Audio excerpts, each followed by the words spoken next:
Hola, ¿qué tal amigos de YouTube? Muy buenos días, muy buenas tardes o muy buenas noches tengan todos ustedes. El día de hoy vamos a estudiar el metabolismo del glucógeno. Empezaremos por ver qué es la degradación. Así que vamos con la introducción y adelante.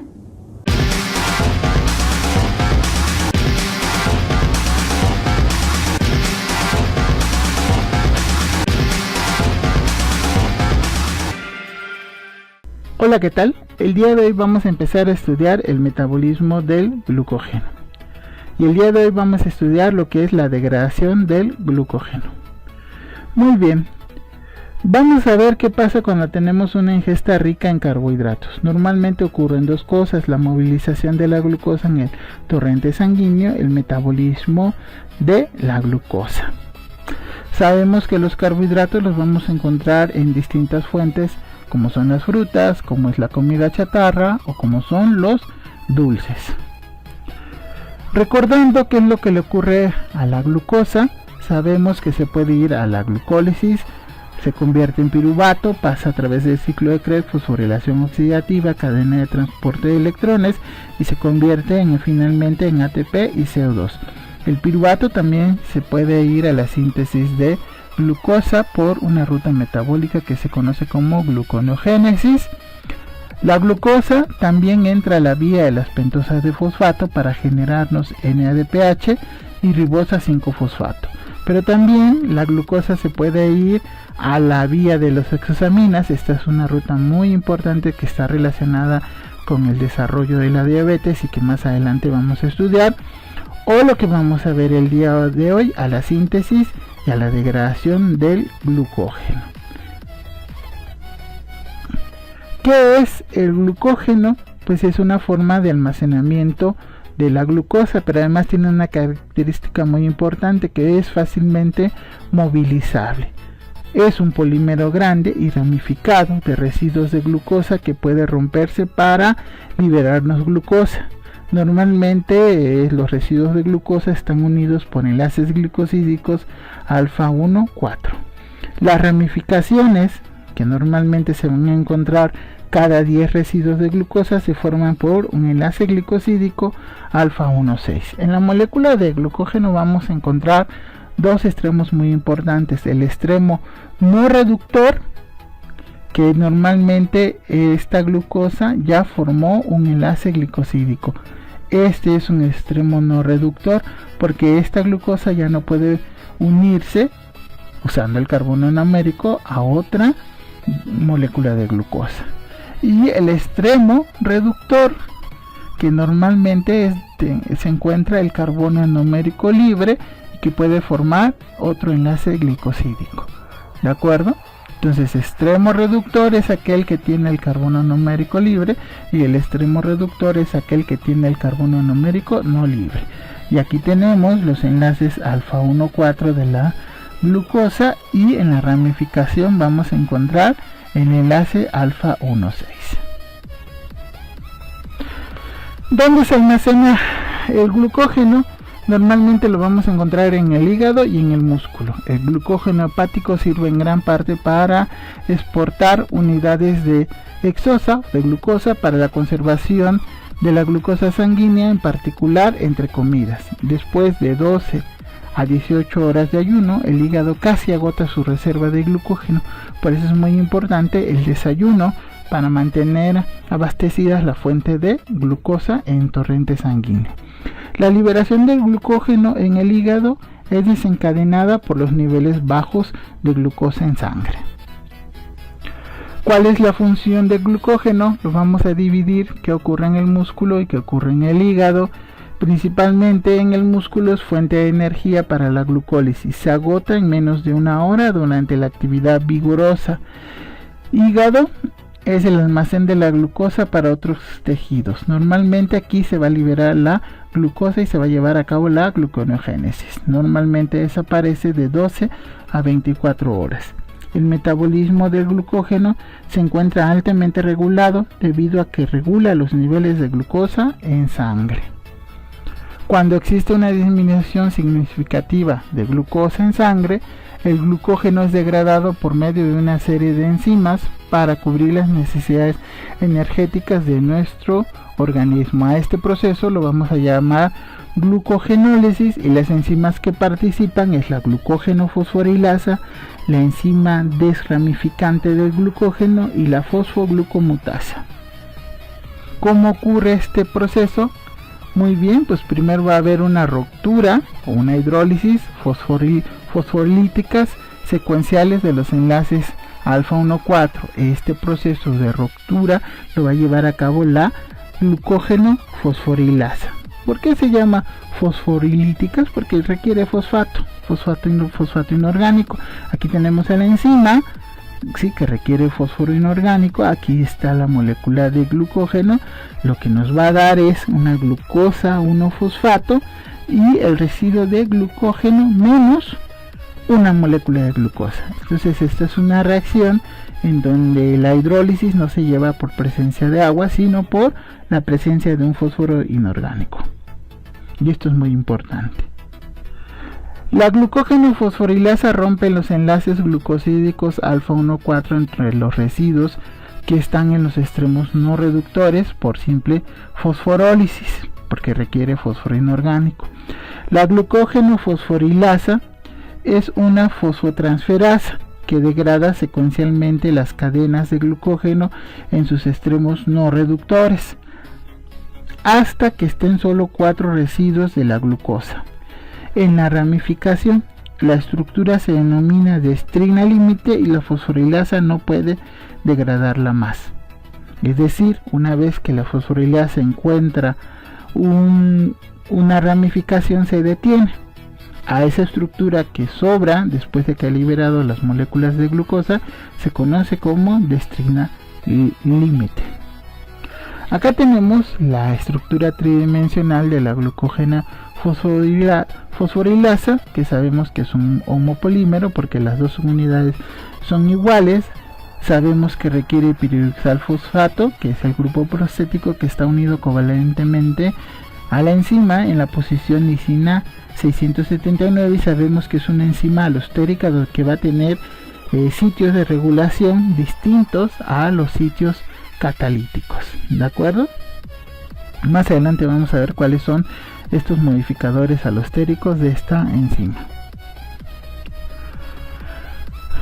Vamos a ver las características de la fosforilasa hepática. La fosforilasa hepática se activa por transfosforilación del ATP debido a la enzima sinasa de fosforilasa en presencia de magnesio. Esta activación es acelerada varias veces por el monofosfato cíclico de adenosina, famoso AMP cíclico. El AMP cíclico se forma a partir del ATP por efecto de la enzima ciclasa de adenilo, que se encuentra en las membranas celulares. El glucógeno y la adrenalina triplican la formación del AMP. Por lo tanto, activan así la fosforilasa hepática, lo que explica su potente efecto glucogenolítico. Y esto es muy importante cuando hablemos de la regulación de la glucogenólisis. Fosforilasa del músculo. La fosforilasa del músculo, esta es una enzima que va a ser diferente a la fosforilasa hepática por varias razones, principalmente porque existen dos formas. Las variables A y B. La fosforilasa A del músculo, que tiene un peso molecular de 495.000 Dalton, es un dímero de B y contiene 4 unidades de fosfato de piridoxal por molécula, en tanto que la variedad B solo contiene 2. La fosforilasa B se activa y se convierte en fosforilasa A por efecto de la sinasa de la fosforilasa B, activada a su vez por el AMP cíclico. Puesto que la adrenalina, pero no el glucagón, aumenta considerablemente la formación del AMP cíclico en el músculo, esta hormona aumenta la actividad de la fosforilasa del músculo e hígado, mientras que la acción del glucagón solo se va a ejercer sobre el hígado. En reposo, el AMP cíclico del músculo no basta para activar la fosforilasa, pero el ejercicio muscular y la anaeróbisis probablemente aumentan localmente la concentración del adenilato cíclico. Esto es muy importante y lo vamos a ver más adelante cuando veamos la regulación. Lo importante de esto es que a pesar de que las enzimas llevan a cabo la misma función, van a tener distintas formas tanto en el hígado como en el músculo. Segundo, las ramas y regresando a la degradación, ahora vamos a ver qué pasa con estas ramificaciones. El segundo paso es que las ramas del glucógeno son removidas por medio de una segunda enzima, la alfa 1,4-alfa 1,4 glucotransferasa, que cataliza dos reacciones. La primera reacción elimina 3 residuos de glucosa restantes y transfiere este trisacárido intacto al extremo de alguna otra ramificación que se encuentre en la cadena del glucógeno. A continuación, el residuo restante de la glucosa unido a la cadena en posición alfa 1,6 es removido hidrolíticamente, liberando glucosa.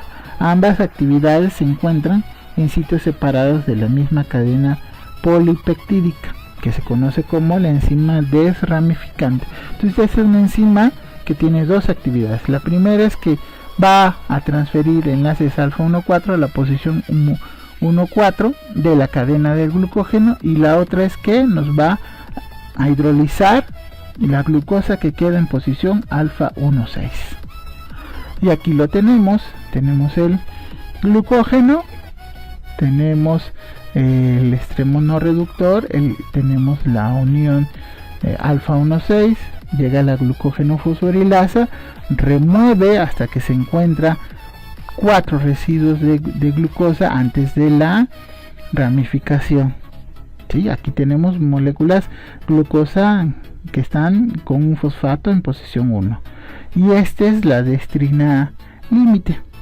Vamos a tener entonces que llega la enzima desramificante, que ya habíamos visto que tiene dos actividades. La primera de ellas es la actividad de transferasa. Entonces nos va a remover estos residuos de glucosa que están en posición unidos con enlace glicosídico alfa 1,4, los remueve y los transfiere al extremo reductor.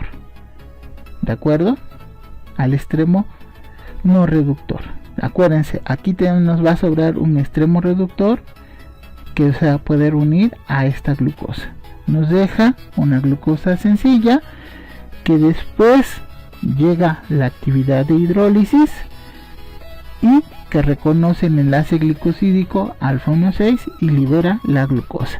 Y acá tenemos una cadena de glucógeno que ya no está ramificado, y entonces vuelve a entrar la glucógeno fosforilasa. Repito, la glucógeno fosforilasa lleva su función hasta que se encuentra 4 residuos antes de una ramificación. Aquí entra la enzima desramificante, que tiene dos actividades. La primera de ellas es la actividad de transferasa, la cual nos remueve 3 residuos de glucosa y los une a una cadena de glucógeno que no esté ramificada a través de la generación de enlaces alfa 1,4, y después la enzima desramificante, la actividad, nos va a liberar la glucosa, generándonos una cadena de glucógeno que ya no tiene ramificaciones. Por lo tanto, la glucógeno fosforilasa puede seguir cortando y liberando glucosa 1-fosfato hasta que se encuentre otra ramificación en posición 6. Y finalmente, la tercera enzima es la glucosa 1-fosfato, producida por la glucógeno fosforilasa, es convertida en glucosa 6-fosfato por la fosfoglucomutasa. La reacción produce glucosa 1,6-bifosfato como un intermediario temporal pero esencial. Enzima, fosfato, glucosa 1-fosfato, enzima, glucosa 1,6-bifosfato, glucosa 1,6-bifosfato, enzima más glucosa 6-fosfato. y este es el mecanismo de reacción enzimática por la cual la glucosa 1-fosfato se convierte en glucosa 6-fosfato. Finalmente, esta glucosa fosforilada, para salir de la célula hepática, debe ser hidrolizada a glucosa y ortofosfato mediante la enzima glucosa 6-fosfatasa. Entonces la glucosa 6-fosfatasa se hidroliza y nos genera glucosa más fósforo. En cambio, el glucógeno muscular se utiliza principalmente como fuente de glucosa 6-fosfato para el catabolismo en las células musculares. En el músculo no hay glucosa 6-fosfatasa, por lo tanto el músculo no puede proveer glucosa a los otros tejidos. Solamente el hígado es el órgano que provee glucosa a los diferentes tejidos. El músculo utiliza la glucosa que obtiene de la glucogenólisis para sus propias funciones. Vamos a ver cómo se lleva a cabo la regulación de la glucogenólisis. El punto de regulación del glucógeno es la enzima glucógeno fosforilada, que normalmente existen dos estados conformacionales diferentes: la fosforilasa B, que es inactiva, y la fosforilasa A, que es muy activa. Esto ya lo habíamos visto anteriormente. Debido al diferente papel del glucógeno muscular y hepático, la regulación es diferente en estos órganos. Entonces vamos a ver cómo se lleva a cabo la regulación de la glucogenólisis en el músculo. El glucógeno del músculo esquelético tiene como finalidad suministrar glucosa para que sea degradada oxidativamente y se pueda obtener ATP para la actividad muscular. La regulación por modificación covalente consiste en modificar la actividad de la glucógeno fosforilasa mediante la fosforilación. La fosforilasa B poco activa no está fosforilada, mientras que la fosforilasa A activa se encuentra fosforilada. Esta regulación está sometida a control hormonal. Acá tenemos la fosforilasa, que en sus dos formas, la forma A, que está fosforilada, y la forma B, que es la que está desfosforilada y que es poco activa. Para que pasar de la forma A a la forma B necesitamos una fosfatasa, y para pasar de la forma B a la forma A necesitamos una sinasa. Obviamente la fosfatasa se llama fosforilasa A fosfatasa, y la sinasa pues obviamente se llama fosforilasa B sinasa. Y acá tenemos la regulación hormonal, que lo vamos a ver más adelante con detalle, que es la adrenalina, cascada de fosforilaciones para llegar a la forma A activa. Tenemos la activación por fosforilación. Esto es lo que vamos a ver. Cuando se precisa realizar trabajo muscular, el sistema nervioso central estimula a la médula adrenal, que va a secretar la adrenalina. Este segundo mensajero celular en la activación hormonal va a ser, como ya hemos visto previamente, el AMP cíclico, que es sintetizado por la adenilato ciclasa. La activación, que es la fosforilación de la glucógeno fosforilasa, se lleva a cabo mediante una serie de reacciones enzimáticas que son: unión de la adrenalina a su receptor, activación de la adenilato ciclasa, que nos produce el AMP cíclico, activación de la proteína sinasa, activación de la fosforilasa quinasa o sinasa, activación de la glucógeno fosforilasa. Todos estos pasos se tienen que dar secuencialmente para que la glucógeno fosforilasa se active y pueda llevar a cabo su función enzimática. Y aquí lo tenemos el estímulo, tenemos a la médula adrenal que va a secretar adrenalina, viaja por la sangre, tenemos el receptor, se une, acá está la adenilato ciclasa que utiliza el AMP y nos convierte al AMP cíclico más fósforo, libera fósforo inorgánico, pirofosfato. Tenemos a la proteína sinasa. La proteína sinasa tiene dos subunidades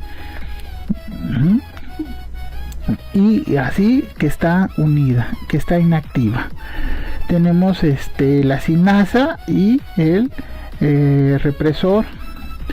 Tenemos que llega el AMP, se une a la proteína sinasa, libera a la parte que lo reprime y nos deja la proteína sinasa activa. Esta proteína sinasa va a fosforilar a otra proteína que se conoce como desfosforilasa sinasa, que esta es la fosforilasa sinasa, pero que se encuentra desfosforilada.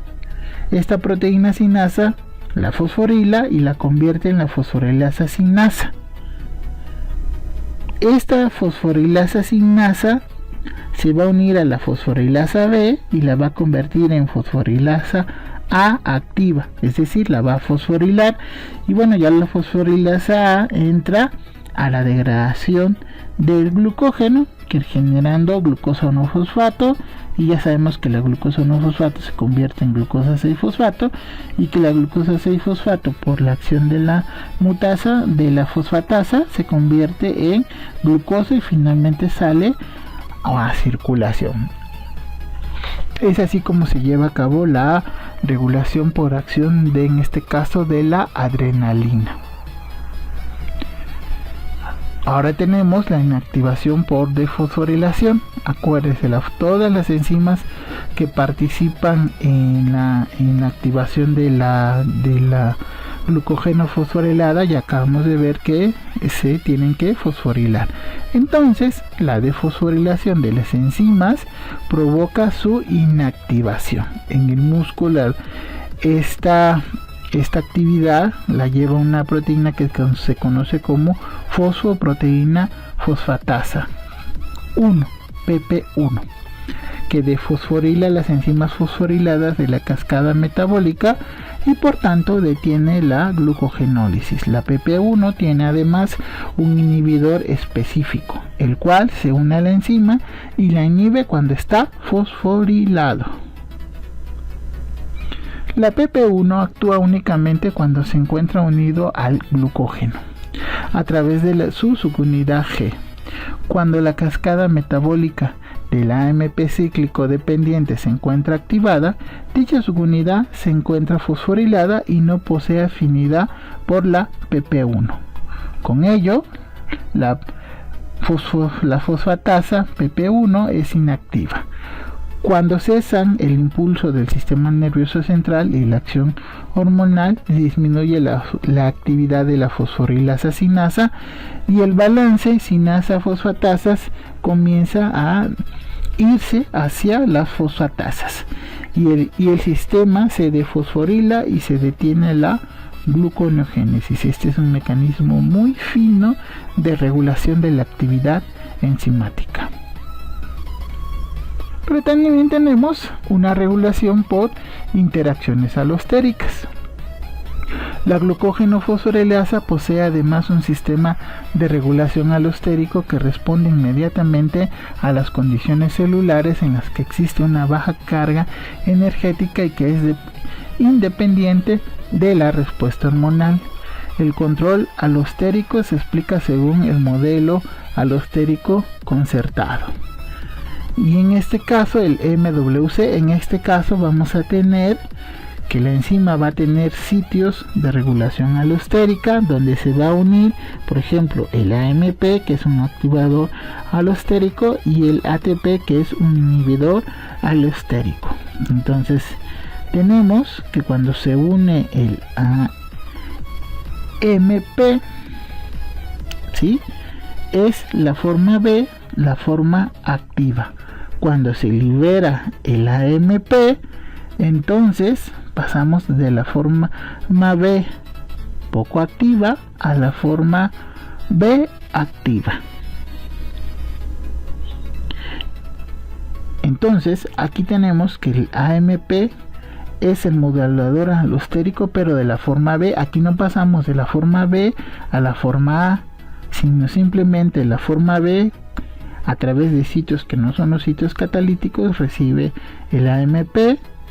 Cuando se liberan estos AMP, la forma B empieza a degradar glucógeno. Cuando se une el ATP en lugar del AMP, entonces la enzima es inhibida completamente. ¿De acuerdo? Pero aquí no pasamos, repito, de la forma B a la forma A. En este caso es la forma B la que puede llevar a cabo la actividad de degradación del glucógeno. Muy bien, ahora vamos a ver la regulación de la glucogenólisis hepática. El glucógeno hepático sirve como fuente de glucosa para los tejidos extrahepáticos, incluidos el músculo esquelético, ante un descenso de la glucemia. La regulación por modificación covalente también consiste en modificar la actividad de la glucógeno-fosforilasa mediante fosforilación. La fosforilasa B poco activa no está fosforilada, mientras que la fosforilasa A muy activa se encuentra fosforilada. Es decir, el mecanismo de fosforilación y desfosforilación en la gluconeogénesis hepática es exactamente el mismo que ocurre en la glucogenólisis del músculo. En este caso, la activación se puede dar por el glucagón, que normalmente está sintetizado por las células alfa de los islotes de Langerhans del páncreas, en respuesta a un descenso en la glucemia. Impulsa una cascada de fosforilaciones utilizando el AMP cíclico como segundo mensajero, y la adrenalina tiene dos receptores diferentes, el alfa y beta adrenérgicos. Según se une a uno o a otro tipo de receptor, el mecanismo será diferente, ya que usan segundos mensajeros distintos. Cuando el receptor alfa adrenérgico tiene el AMP cíclico como segundo mensajero, desencadena la cascada metabólica de fosforilaciones. El receptor beta adrenérgico tiene al calcio como desencadenante de la cascada metabólica de las fosforilaciones, pero el calcio necesita a su vez al inositol trifosfato, el IP3, como segundo mensajero para poder ser liberado al citoplasma. Entonces son dos formas por la cual se puede llevar a cabo la activación de la glucógeno fosforilasa en el hígado, y uno puede ser por la actuación del receptor alfa adrenérgico y por la actuación del receptor beta adrenérgico. Aquí también tenemos una inactivación por desfosforilación. La actividad de la PP1 está regulada por su unión a la glucógeno fosforilasa A en una forma R. Esta forma tiene escondidos los fosfatos de la serina, pero cuando pasa a la forma T, acuérdense que R es la forma relajada y T es la forma tensa. Los expone y la fosfatasa 1 los elimina, pasando la enzima a la forma B inactiva. Regulación por interacciones alostéricas. El AMP cíclico no activa la glucógeno fosforilasa B, como si lo hace en el músculo. La glucosa inhibe a la glucógeno fosforilasa A, desplazando su equilibrio alostérico hacia el estado tenso. En el hígado el objetivo es mantener la glucosa constante en sangre. Por lo tanto, la regulación por modificación covalente es exactamente igual a la que ocurre en el hígado. La regulación hormonal, aquí tenemos la participación del glucagón que nos va a generar la cascada de fosforilaciones para llegar a la forma A de la glucógeno fosforilasa activa, y la regulación alostérica, que ya habíamos visto que aquí tenemos una forma A activa con sus sitios de fosforilación, y pasamos a la acción de la fosfatasa, que nos libera a la forma B poco activa, pero en este caso el inhibidor alostérico va a ser la glucosa. Es decir, cuando nosotros tenemos altas concentraciones de glucosa, se va a unir a los sitios alostéricos, que acuérdense que los sitios alostéricos son sitios o regiones diferentes de la enzima que van a modificar su actividad y que no necesariamente están en el sitio catalítico. La glucosa se une, llega a la fosfatasa y pasamos a la forma B inactiva. Muy bien amigos, con esto hemos llegado al final del video del día de hoy. A lo mejor es un poco complejo entender el metabolismo del glucógeno, y si tienen alguna duda pueden dejar su comentario o seguir mis redes sociales, que con gusto daré respuesta a todas sus preguntas y comentarios. No me queda más que restarle las gracias por haber llegado al final del video. Los invito, si no se han suscrito al canal, a que se suscriban. También los invito a que compartan el video, también a que activen la campanita para estar al pendiente de las actualizaciones que se van haciendo al canal. Por su atención y preferencia, muchísimas gracias y nos estamos viendo hasta el siguiente video.